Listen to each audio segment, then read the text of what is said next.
दोस्तों नमस्कार। आपका पुनः इस चैनल पे हम स्वागत और अभिनंदन करते हैं। जैसा आप जानते हैं कि ये चैनल का जो मुख्य उद्देश्य है वो हम एक उत्तम स्वास्थ्य कैसे गेन कर सकते हैं, और स्वास्थ्य तभी अच्छी तरीके से गेन हो सकता है जब हमारी इम्यूनिटी मजबूत स्थिति में हो। तो आज हम सभी इस क्षेत्र में हम जा रहे हैं कि हर कोई ये खोज रहा है कि हमारी इम्यूनिटी कैसे स्ट्रांग हो, मजबूत हो, जिसकी वजह से हमारे शरीर का जो उत्तम स्वास्थ्य है वो हम गेन कर सकते हैं। जैसा कि मैं दोस्तों आप जानते हैं कि मैंने पिछली बार भी इसके बारे में बात किया था।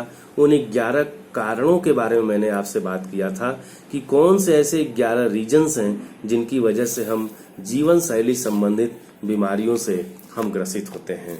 तो जैसा मैंने आपसे प्रॉमिस किया था कि अगले एपिसोड में जब मैं आऊंगा, आपसे रूबरू होऊंगा, तो मैं 5 तत्वों के बारे में बात करूंगा कि इन 5 तत्वों से मिल करके हमारा ये शरीर बना है। जब इन 5 तत्वों में किसी प्रकार की कमी होती है, यानी इम्बैलेंस होता है, संतुलन खराब होता है, तो हमारे शरीर में किसी न किसी प्रकार की बीमारियां होती हैं और हमारा इम्यून सिस्टम कमजोर होता है और हमारी शरीर जो है लंबे समय तक बीमारियों से ग्रसित होता है, जिसका आभास मुझे बहुत जल्दी नहीं हो पाता, लेकिन अंदर ही अंदर वो बीमारियां हमें धीरे धीरे ग्रसित करती रहती हैं। तो हम बात करने से पहले हम आपसे फिर एक बार रिक्वेस्ट करेंगे कि हमारे अगर इस चैनल को अगर आपने अभी तक सब्सक्राइब नहीं किया है तो आप इसे सब्सक्राइब जरूर कर लें। इसे अपने दोस्तों के साथ भी शेयर करें ताकि उनको भी ये जानकारी उनको हासिल हो सके, और इसको लाइक जरूर करें। तो आइए चलते हैं, हम पहले तत्व के बारे में बात करते हैं। जैसा आप सभी जानते हैं कि पहला तत्व हमारा पृथ्वी तत्व है, जिसे हम अर्थ एलिमेंट कहते हैं। अर्थ एलिमेंट में वो सभी प्रकार की जो अनाजें होती हैं, जो दालें होती हैं, हम जो मिट्टी से पैदा करते हैं, जमीन से पैदा करते हैं, तो उसमें बहुत सारी दालें होती हैं जो गरिष्ठ होती हैं, लेकिन दालों में सबसे उत्तम दाल मूंग की दाल को कहा गया है, जो बहुत ही हल्का होता है, सुपाच्य होता है और इसमें प्रोटीन की हाई मात्रा में उपलब्धता होती है, जो हमारे शरीर के लिए बहुत ही आवश्यक होता है। और जैसे कार्बोहाइड्रेट के रूप में हमारे बीच में जैसे गेहूं होते हैं, आलू होते हैं, इनका हमें अपने स्वास्थ्य की दृष्टि से हमें इसको कम से कम सेवन करना चाहिए, खास करके आलू का।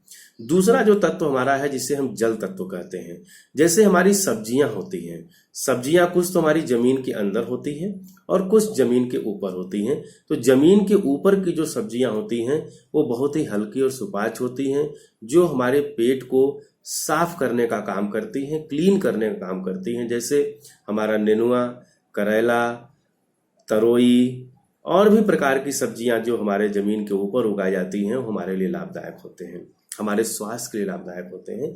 जमीन के अंदर जैसे हमारा आलू हुआ, ये हमारा जो है शकरकंद हुआ, ये चीजें जो है गरिष्ठ होती हैं, इसे हमें कम मात्रा में इस्तेमाल करना चाहिए।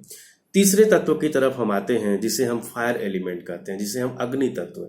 ये सभी प्रकार के फलों में पाया जाता है जो सूर्य की गर्मी से पकती हैं पेड़ों में। आजकल जो फ्रूट्स होते हैं उसमें बहुत सारे प्रिजर्वेटिव की मात्रा मिली होती है, और पेड़ से टूटने के कई महीनों तक, 1 से 2 महीनों तक वो हमें गोदामों में रखी रहती हैं प्रिजर्वेटिव मिला करके। तो उसकी जो हाई न्यूट्रिएंट जो कंटेंट हैं, जो विटामिन और मिनरल्स हैं, वो सारे हमारे खत्म हो जाते हैं। तो हमें इनका सेवन हमें करना चाहिए।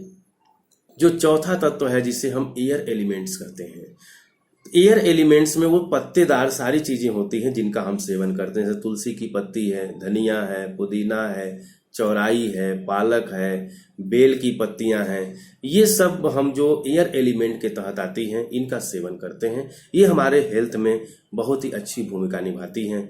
जो 5वां तत्व है जिसे हम आकाश तत्व बोलते हैं, जिसे हम ईथर एलिमेंट बोलते हैं, यह उपवास का नियम है। जैसे हमारी मनीषियों ने हमारे संस्कृति में खास करके व्रत का एक सिस्टम पैदा किया गया, जिसकी वजह से जिसे हम हफ्ते में 1 दिन अगर हम व्रत रहते हैं तो हम आकाश तत्व को अपने शरीर में हम ले रहे हैं। तो ये 5 तत्व हैं। इसके बारे में डिटेल हम बीच बीच में जानकारी आपको देते रहेंगे कि हम इसको कैसे अपने जीवन में अच्छे तरीके से शामिल कर सकते हैं। और अगर इसकी उपलब्धता अगर नहीं है और अगर हम चाहते हैं कि हम केमिकल अपने शरीर में न लें, हमारे शरीर में फ्री रेडिकल्स डैमेज न हो, तो इसके लिए भी हम बहुत सारे ऐसे प्रोडक्ट्स के बारे में बात करेंगे जिनको आप अपने खाने में शामिल करके आप अपने इस हाई न्यूट्रिटिव वैल्यू को आप मेंटेन कर सकते हैं। तो हम इसके बारे में बात किए। अगला बात जो हम करने जा रहे हैं कि रोगों के 5 स्तर होते हैं। अभी तक हमें ये जानकारी हमें नहीं थी खास करके कि रोग केवल हम शरीर के स्तर पर मानते हैं, लेकिन रोग जो है वो शरीर के 5 स्तर पे होते हैं। पहला स्तर हमारा शरीर के स्तर पे होता है, जो शारीरिक बीमारियां हमें पैदा हो जाती हैं। दूसरा जो स्तर होता है हमारा इंद्रियों के स्तर पे होता है।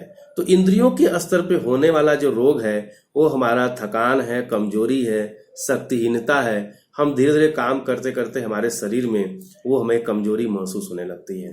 तीसरे स्तर की जो बीमारी है वो हमारे मन के लेवल पे है। मन का रोग जो होता है, जिससे हम जो है चिंता, शोक और भय का नाम देते हैं, इसमें हम चले जाते हैं। तो हमारे ये मन के लेवल के रोग हैं। बुद्धि के स्तर पे जिसे हम भय और अपमान महसूस करते हैं। 5वां जो लेवल होता है वो अहं का लेवल होता है, जिसमें हम वियोग कहते हैं। अहं का रोग जो होता है वो बहुत ही हाई लेवल का होता है। व्यक्ति को इसका पता नहीं लगता, लेकिन ये हमारे शरीर के स्वास्थ्य की दृष्टि से बहुत ही डेंजरस है, खतरनाक है। तो हम इस 5 स्तर के रोग जो हम अभी आपको मैंने बताया, इस 5 स्तर के रोग से हम कैसे बच सकते हैं, इनके लिए हम क्या क्या कर सकते हैं, जिसकी वजह से हमारी इम्यूनिटी भी स्ट्रांग हो, हमारे शरीर की इंद्रियां मजबूत हों, हम मन के स्तर पे मजबूत हों, हम शरीर के स्तर पे मजबूत हों। कौन सी ऐसी चीजें हैं, क्या क्या अपने जीवन में हम कर सकते हैं, इसके बारे में हम आपसे अगले एपिसोड के बारे में बात करेंगे।